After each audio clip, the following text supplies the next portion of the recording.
Assalamualaikum warahmatullahi wabarakatuh. Sang Khalifah ataupun Imam Mahdi hampir saja marah. Beliau hampir saja melepaskan semua dimensi energinya. Untungnya beliau cepat-cepat menyadari kalau meluapkan dimensi energinya saat keadaan hati yang tak tenang akan bisa menyebabkan kerusakan di bumi ini. Sang Khalifah ataupun Imam Mahdi sadar bahwa kehadirannya di muka bumi ini bukan untuk merusak, tetapi untuk menjaga keseimbangan alam di bumi ini. Sebenarnya para nabi dan rasul terdahulu bukannya tidak bisa untuk menghukum atau meluluhlantakan suatu kaum atau suatu wilayah yang menentang kebenaran.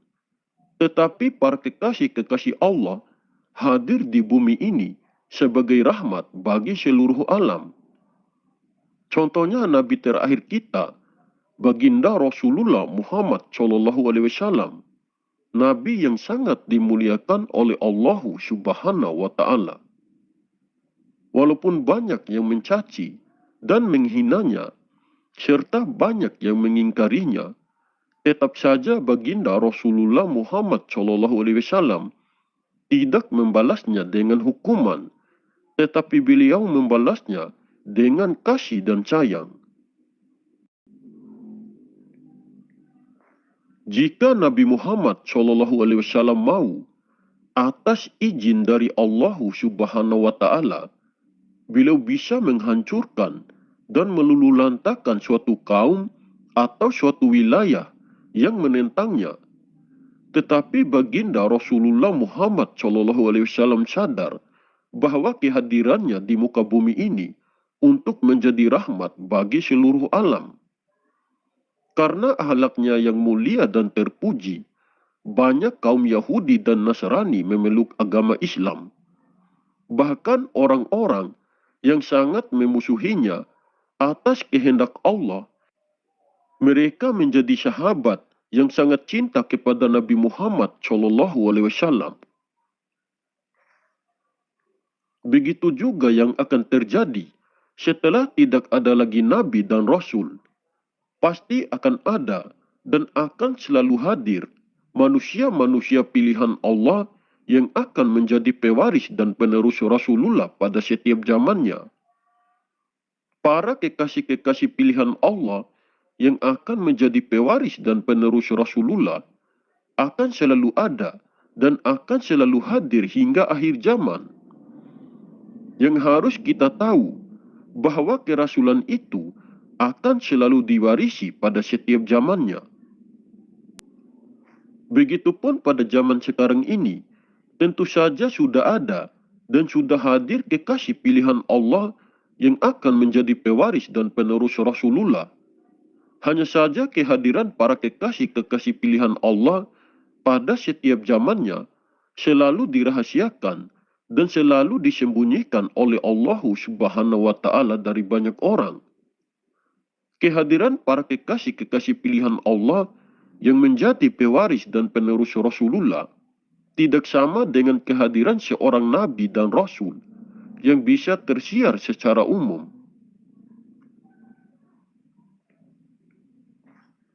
Begitupun kehadiran sosok manusia pilihan Allah yang akan menjadi wakilnya, yang akan menjadi khalifah pada zaman sekarang ini.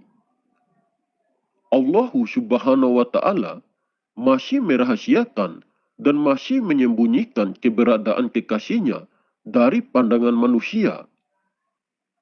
Keberadaan kekasih pilihannya adalah rahasia yang sangat besar bagi banyak orang, karena pada diri kekasihnya itu terdapat rahasia-rahasia Allah. Karena itulah, barang siapa yang berhasil menemukan keberadaan kekasihnya itu, berarti ia sudah sampai dan berjumpa dengan Allah Subhanahu wa Ta'ala. Seperti yang sering kami katakan, bahwa sosok kekasih pilihannya yang sudah menjadi khalifah pada zaman sekarang ini tidak bisa dilihat dengan penglihatan mata johir, bahwa sosok kekasih pilihannya yang sudah menjadi khalifah pada zaman sekarang ini tidak bisa dikenal dengan ilmu dan akal.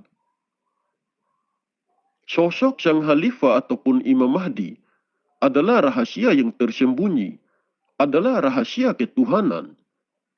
Karena itulah ilmu dan akal sangatlah terbatas, sehingga tidak akan mampu menembus dimensi ketuhanan yang tidak terbatas. Sang Khalifah ataupun Imam Mahdi adalah sosok manusia biasa juga seperti kita.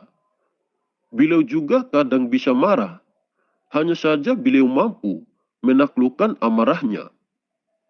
Walaupun dirinya sering dicaci dan dihina, beliau tetap akan sabar, malahan beliau akan tersenyum. Beliau sering melihat informasi di medsos, yang dimana bisa membuat dirinya marah ketika melihat banyak umat muslim yang ditindas dan dijolimi. Beliau sangat tidak senang jika melihat orang-orang selalu berbuat zalim terhadap sesama manusia. Dengan kejadian-kejadian seperti itu, kadang bisa membuat dirinya marah. Jika beliau mau, beliau bisa saja memohon kepada Allah agar dirinya diberikan izin untuk menghancurkan dan meluluhlantakan suatu wilayah yang dimana banyak terdapat orang-orang yang selalu berbuat zalim. Beliau bisa menghancurkan dan meluluhlantakan suatu wilayah dengan kekuatannya. Beliau pasti bisa melakukan itu karena pada dirinya sudah dianugerahkan oleh Allah suatu kelebihan ataupun kekuatan yang sangat luar biasa. Sang Khalifah ataupun Imam Mahdi memiliki kekuatan tidak seperti apa yang kita bayangkan. Mungkin banyak orang berpikir bahwa sosok Imam Mahdi memiliki ilmu kebal, ilmu menghilang, atau ilmu bisa terbang dan bisa berjalan di atas permukaan air. Beliau tidak seperti apa yang dibayangkan oleh kebanyakan orang. Mungkin beliau bisa saja menjadi kebal atas perlindungan dari Allah Subhanahu wa Ta'ala. Tetapi zahirnya tidak bisa menghilang dan tidak bisa terbang seperti burung.